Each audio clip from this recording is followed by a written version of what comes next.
자, 오늘 말씀 보겠습니다. 열왕기하 17장 13절에서 23절까지 말씀입니다. 열왕기하 17장 내용, 어떤 내용일까요? 어제 본문 우리가 각자 개인적으로 묵상하시면서 느끼셨겠지만 이스라엘의 마지막 멸망 스토리가 기록되어 있습니다. 결국 어제와 오늘 성경은 이것을 이야기하고 싶어 하는 것 같아요. 이스라엘의 멸망의 원인이 정말 뭐냐라는 거죠. 이스라엘의 멸망의 원인이 정말 무엇인가? 라는 질문을 우리에게 던집니다. 그리고 우리에게 답을 해주죠. 그러니까 이런 건 아닌 겁니다. 군사력이나 또 경제력이나 또 정치력의 약함의 문제는 아니었다라는 거예요. 우리가 아는 이야기지만 좀 깊이 생각해 볼 문제입니다. 이스라엘의 멸망의 원인이 뭐냐? 군사력, 경제력, 정치력의 약함의 문제는 아니었다라는 거죠. 자, 그러면 이스라엘의 멸망의 본질이 뭐냐라는 질문을 오늘 좀 던져야 됩니다. 뭐를 멸망으로 오늘 설명을 하고 있는지 좀 특이한 그리고 반복되는 구절이 있습니다. 18절, 20절, 23절입니다. 18절, 여호와께서 심히 노하사 밑줄여 그들을 그의 앞에서 제거하셨습니다. 20절, 마침내 그의 앞에서 쫓아내셨습니다. 23절, 드디어 이스라엘을 그 앞에서 내쫓으셨습니다. 오늘 본문을 통해 이스라엘이 당하는 이 멸망의 본질, 심판의 본질이 무엇인지를 정확하게 이야기하고 있는 겁니다. 하나님은 무소부재하시기 때문에 어느 곳에나 계시기 때문에 이 말이 사실 성립되지는 않습니다. 그러나 이 표현을 통해서 우리에게 이야기하려고 하는 것은 단 한 가지겠죠? 어디나 계신 분 앞에서 우리가 아무리 쫓김을 당해도 그분 앞에 거하게 될 텐데 이 말인즉슨 결국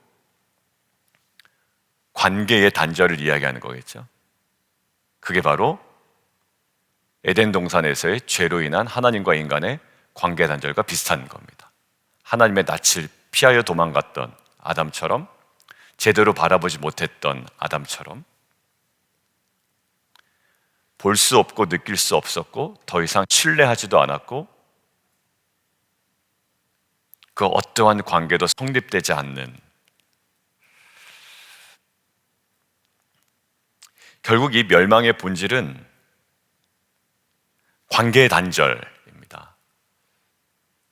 쫓아내셨고 제거하셨고 내쫓으셨고 마치 에덴 동산에서 아담을 쫓아내신 것처럼. 근데 이들의 모습은 어땠냐면 16절, 부어 만들고 목상을 만들고 경배하고 섬기고 굉장히 분주했죠. 열심히 하는데 이들은 결국 계속 피폐해지고 영적으로는 더 말라가는 상태가 된 겁니다. 이스라엘의 멸망의 본질도 얘기했고요. 그럼 원인이 무엇일까요? 단 한 가지입니다. 15절이에요. 말씀을 버린 거예요. 근데 그거를 세부적으로 이야기합니다. 여호와의 율례 버렸고요, 언약 버렸고요, 경계하신 말씀을 버렸습니다. 여기도 깊이 한번 묵상해 봐야 할 지점입니다. 이스라엘의 멸망의 원인, 말씀을 버린 거예요. 말씀을 버릴 때에 수반되는 행동이 있더라고요. 말씀을 버리는 것으로 끝나지 않습니다. 우리는 쓰다 남은 물건을 버릴 때도 있죠. 그것으로 끝납니다. 이 버림은 반드시 다른 행동을 수반하더라고요. 어떤 행동을 수반하나요? 자, 버렸죠. 15절. 반드시 수반되는 게 16절. 무엇인가를 만들고 무엇인가를 경비하고 무엇인가를 섬깁니다. 자, 그리고 19절 한번 보세요. 유다도 그들의 하나님 여호와의 명령을 지키지 아니하였죠. 그러니까 내가 무엇인가를 지키지 않은 것으로 끝나지 않아요. 다른 행동을 반드시 수반합니다. 19절 뒤에요. 관습을 행합니다. 사람이 만든 관습을 행하는 거예요. 그러니까 무엇인가를 버리고 거기에 따르는 수반되는 행동을 반드시 하는 이 관계를 통해, 구조를 통해 우리가 깨닫는 것은 뭐냐면, 무엇인가를 버렸다라는 것은 그것에 대한 신뢰가 없다는 거죠. 여러분들, 사람과의 관계도 그렇습니다. 친하게 지내다가 그 관계를 이렇게 최소한대로 가져가는 경우가 있어요. 근데 그게 목회자와의 관계가 그러면 참 힘들어집니다. 그죠? 근데 여러분들 그 관계 속에 누군가의 관계를 최소한대로 가져갈 때가 있거든요. 그렇게 살아가진 않습니다. 이쪽에서 옅어진 만큼, 약해진 만큼 누군가의 신뢰는 강해지기 마련이에요. 저희 어머니가 예전에 그러시더라고요. 네 아빠에 대한 신뢰가 무너지니까 너에 대한 집착이 더 강해지더라, 이렇게 얘기를 하셨어요. 그 이해가 가요. 자기 남편에 대한 신뢰가 무너지니까 사랑하는 막내 아들에 대한 집착이 더 생기는 거예요. 여러분들, 무슨 문제입니까? 버렸다, 그리고 무엇인가 상응하는 다른 행동을 한다는 것은 신뢰의 문제더라고요. 그러니까 저는 오늘 묵상하면서 말씀을 단순히 버렸다, 불순종이다, 나쁜 놈이다, 왜 그러냐, 우리도 그런 것이 있지 않냐, 항상 그래 왔어요. 그러니까 지속적으로 말씀하시는데도 우리가 순종하지 못한 부분이 없습니까? 아무리 질문을 던져도 막 이게 깊이 묵상이 안 되는 거예요. 근데 오늘 이 부분에서 분명히 버렸습니다. 끝나야 되는데 버린 만큼 무엇인가를 수반되는 행동을 또 하더란 얘기예요. 그러니까 그것에 대한 신뢰보다는 이것에 대한 더 큰 신뢰가 이들에게 작동이 되었던 거죠. 무슨 문제입니까? 신뢰의 문제였어요. 그러고 보니까 한 말씀이 떠오르더라고요. 무엇이 없이는 하나님을 기쁘시게 하지 못한다. 믿음이 없이는. 뭘 헌금을 하고 많이 사역을 하고의 문제가 아니라 가장 중요한 신뢰의 문제더라고요. 하나님과의 관계, 기쁘시게 한다는 것은 관계의 문제잖아요. 내가 엄마를 기쁘게 하고 남편을 기쁘게 하고 아내를 기쁘게 한다는 것은 다분히 관계의 문제입니다. 근데 그 관계의 문제에 있어서 무엇이야? 믿음이 없이는 하나님을 기쁘시게 하지 못한대. 그러니까 신뢰의 문제예요. 그런 것 같아요. 자녀들도 저를 신뢰할 때, 믿고 따라가기로 딱 초롱초롱 저를 바라볼 때, 그때 저는 그 관계가 더 두터워지는 것을 느꼈고 저도 많은 것들을 쏟아부어 줍니다. 아마 그럴 거예요. 그런데 이것들은 다분히 신뢰의 문제였습니다. 믿음이 없이는 하나님을 기쁘시게 하지 못한다. 그러고 보니까 제가 그 묵상을 먼저 하고 오늘 본문을 다시 봤거든요. 근데 14절에 그게 있더라고요. 한번 읽어보세요. 그 단서를 한번 찾아보시죠. 시작. 그들이 듣지 아니하고 그들의 목을 곧게 하기를 그들의 하나님 여호와를 믿지 아니하던 그들 조상의 목같이 했다. 이들의 문제는 뭡니까? 말씀을 버렸다라는 것은 신뢰의 문제라고 제가 얘기했죠. 근데 결국 믿음의 문제였던 거예요. 그러니까 왜 설교를 듣고 자극이 되는데도 왜 순종하지 못할까요? 믿음이 없는 거고요. 묵상을 하고 깨달음이 있는데도 왜 거부할까요? 결국 믿음의 문제입니다. 아니요, 저는 죄성이에요. 아니야, 인간은 똑같은 죄성이 있어요. 김 집사님도 죄성이 있고 이 집사도 죄성이 있습니다. 근데 왜 그들은 죄성을 이겨낼까요? 믿음으로, 하나님에 대한 신뢰로, 그분과의 관계 속에. 그러니까 육체는 마음은 언니로 돼 육체가 약합니다. 이런 것들은 늘 하던 나눔이잖아요. 늘 하던 나눔. 그러니까 내가 못할 때마다 하던 나눔. 쓰러지고 넘어지고, 어제도 이야기했지만 쓰러지고 넘어지고 그냥 웃고, 우리는 원래 이래요 라는 거예요. 근데 무슨 문제냐면 이건 믿음의 문제라는 거예요. 들어도 지금 계속 선지자와 선견자를 통하여 또 설교를 통하여 근데요, 이게 거부하는 태도가 있으면 사실 이 뭐에 대한 거부냐면 사람에 대한 거부일 수도 있겠지만 하나님에 대한 사실 이 믿음의 문제거든요. 결국 믿지 아니하던, 믿음이 없이는 하나님을 기쁘시게 하지 못하고 결국 말씀을 버리고 말씀에 대한 신뢰는 무너지고 눈에 보이는 것들에 대한 굉장히 그 열정적인 태도만 계속 견지되는 모습이에요. 여러분들, 이 그림을 저는 세 가지 지점에서 공통되게 볼 수가 있었습니다. 이 신뢰하지 못한 인간들의 모습인데요.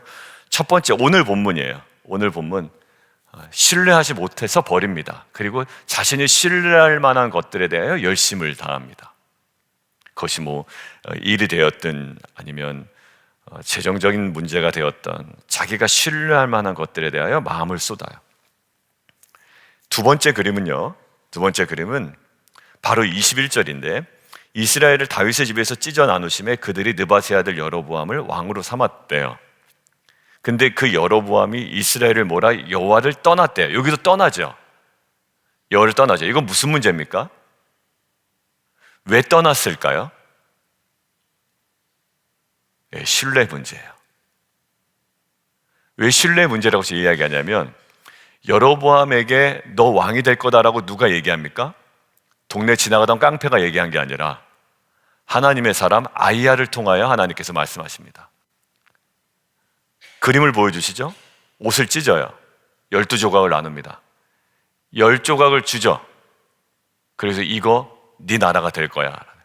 하나님께서 말씀하신 언약이라는 게 있었다고요. 누구에게? 여로보암에게. 그러니까 지금 여로보암에게는 동네 지나가던 불량배들하고 모아서 그냥 나라를 독립해버린 게 아니라 하나님의 말씀에 근거해 세워진 나라입니다. 근데 결국 사람들이 남쪽으로 계속 내려가요. 예루살렘으로 계속 향합니다. 그들의 마음이 두려웠던 거예요. 그 상황이 너무 두려웠던 겁니다. 그래서 어떻게 합니까? 이에 스스로 이르기를 이에 계획하고 자기 마음대로 날짜도 바꾸고 제사장도 세우죠. 무슨 문제입니까? 하나님께서 자기를 왕 삼으셨다라는 이 언약에 대한 신뢰 문제가 무너지기 시작합니다. 그러니까 여호와를 버리고 어디를 더 집중해요? 단과 베델에 금송아지 세우고 눈에 보이는 것에 집중해 버리게 되는 겁니다. 뭐가 무너졌나요? 신뢰가 무너졌습니다. 여러분들, 이것이 갑자기 왜 이스라엘 멸망하는 이 지점이 또 나올까요? 성경은 이렇게 얘기합니다. 이것이 죄의 원형이다라는 거예요. 죄의 원형이다. 신뢰하지 못해요. 근데 제가 죄의 원형이라는 이 깨달음을 가지고 창세기 에덴 동산을 보니까 똑같아요. 아담이 결국 무엇을 버린 겁니까? 그것을 먹는 날에는 정령 죽으리라는 하나님의 말씀을 버렸죠. 왜요? 듣지 못해서인가요? 아니요, 들었어요. 아주 명쾌하게 들었습니다. 명쾌하게 아니라 명확하게 들었습니다. 아담이 듣지 못했다 이럴 수가 없죠. 정확하게 말씀하셨죠. 그때는 하나님과 사람 사이에 장벽이 없었다고요. 명확하게 들었어요. 말씀이 없었던 것도 아니에요. 근데 아담 안에 뭐가 없어집니까? 말씀에 대한 신뢰가 없어집니다. 왜? 먹으면 더 좋아질 것 같다라는 그 뱀의 이야기가 더 신뢰가 가는 거예요. 여러분들, 신뢰의 문제입니다. 내가 무엇을 신뢰하느냐? 여러분들, 만약에 내가 누군가를 신뢰한다라고 하면 그 사람 이야기를 듣습니다. 하나님이 아니더라도 여러분들 듣습니다. 여러분들이 존경하는 분이 오늘 새벽 예배에 왔다고 생각해 보세요. 귀를 쫑긋 세울 거예요. 아니요, 여러분들 막 나올 겁니다. 내가 존경하는 분이야? 그렇게 유명하신 분이 온대? 라고 할 때. 여러분들, 이건 다분히 신뢰의 문제예요. 하나님까지 가지 않더라도요, 우리가 신뢰만한 자가 나타나서 이야기를 하면 우리는 듣습니다. 물론 그 이후에 어떤 적용의 문제는 또 다른 문제겠지만, 여러분들, 이 신뢰는, 근데 오늘 하나님을 신뢰합시다 라고 결론을 내릴까 하다가 하나님 왜 신뢰를 못하나요? 라는 생각이 들더라고요. 좀 믿고 싶고 신뢰하고 싶고 정확하게 신뢰한다면 우리가 이렇게 말씀을 버리거나 여호와를 떠나거나 이 지점에 실패하지 않을 텐데, 그런데 북이스라엘 가장 전성기 때가 여로보암 2세라고 그랬죠. 근데 그 여로보암 2세 때가 똑같아요. 모든 무너졌습니까? 군사력, 경제력, 모든 것들에 다 최고조였는데 영적으로 타락했죠. 그때 호세아를 통하여 아모스를 통해 하나님께서 말씀하셨는데 호세아에 뭐라고 나오냐면 이렇게 얘기합니다. 여호와께 돌아가자라고 하는 거예요. 호세아 6장에. 근데 호세아 6장에 여호와께 돌아가자라고 하면서 그들에게 무엇을 강조하냐면 6장 3절이에요. 그러므로 우리가 여호와를 알자, 힘써 여호와를 알자라는 거예요. 왜 신뢰하지 못합니까? 라는 제 질문에 대한 하나님의 대답처럼 느껴졌어요. 왜냐하면 우리가 하나님을 안다고 하지만 잘 몰라요. 하나님을 안다라고 하니까 알 생각을 안 하는 거예요. 이재철 목사님 말씀처럼 하나님을 안다라고 할 때 하나님을 모르는 순간이 된다라는 거야. 이상하죠? 난 하나님을 알아 라는 그 순간이 하나님을 제일 모를 때래요. 오히려 하나님을 모릅니다 갈망으로 갈 때가 그때가 하나님을 제일 잘 아는 때라는 거죠. 결국 우리가 신뢰하지 못하는 이유는 단 한 가지입니다. 하나님을 제대로 알지 못하기 때문에. 그래서 6장 3절에 이렇게 얘기합니다. 여호와를 알자, 힘써 여호와를 알자. 그의 나타나심은 새벽빛같이 어김없다. 비와 같이 땅을 적시는 늦은 비와 같이 우리에게 임하시리라. 하나님이 어떻게 신실하게 향하시는지를 우리가 알자라는 거예요. 그래서 하나님을 더욱더 신뢰하자는 얘기입니다. 하나님을 신뢰해서 어떻게 하자는 얘기예요? 여호와께 돌아가자라는 얘기예요. 왜? 신뢰하지 못하면 못 돌아갑니다. 여러분들 우리 안에 오늘 하나님을 신뢰하는 그 믿음이 우리 안에 회복되기를 원합니다. 말씀으로 아무리 돌아가려고 해도, 말씀을 묵상하려고 해도, 설교에 어제 들은 설교에서 깨달음이 있어서 뭔가 해보려고 해도 안 되는 거예요. 왜? 저에 대한 신뢰의 문제가 아니라요, 하나님에 대한 신뢰의 문제입니다. 선견자, 선지자 다 보내도 안 된다라는 거예요. 여기에 대한 깨달음이, 또 이러한 신뢰가 우리 안에 회복되기를 원합니다. 함께 기도하겠습니다. 우리 오늘 기도할 때 이렇게 기도했으면 좋겠습니다. 하나님 말씀을 들을 수 있는 하나님 정말 깨달음을 저에게 허락하여 주십시오. 그리고 오늘 마지막 순간에 나눈 것처럼 하나님의 말씀을 깊이 신뢰할 수 있는 하나님 우리에게 믿음 허락하여 주옵소서. 그리고 세 번째, 하나님 그러기 위해서 우리가 하나님을 알되 더 힘써 알아가기로 또 우리가 헌신하는 공동체가 되게 해 주십시오. 오늘 개인적인 어제 우리가 설교 때 얘기한 거 주일 예배, 하나님의 그 임재 일기를 써 내려가신 분들은 하나님의 마음을 계속 알아가며 그 일기를 써 내려가세요. 그래서 하나님의 마음을 정리해 가시고 그 말씀에 비추어서 나를 돌아보고 오늘 하루의 삶을 돌아보고 또 이것들을 통해 하나님께서 주시는 마음들을 우리가 날마다 기록해 나갈 때 우리를 향한 그분의 그 시선이 내가 100% 신뢰할 만한 가장 선한 것임을 우리가 고백하게 하시고 그 마음을 알아가게 하시고 더 하나님을 신뢰하고 의지하고 싶은 마음이 우리 공동체 안에 충만히 회복되는 귀한 은혜 있게 하여 주옵소서. 함께 기도하며 나가도록 하겠습니다.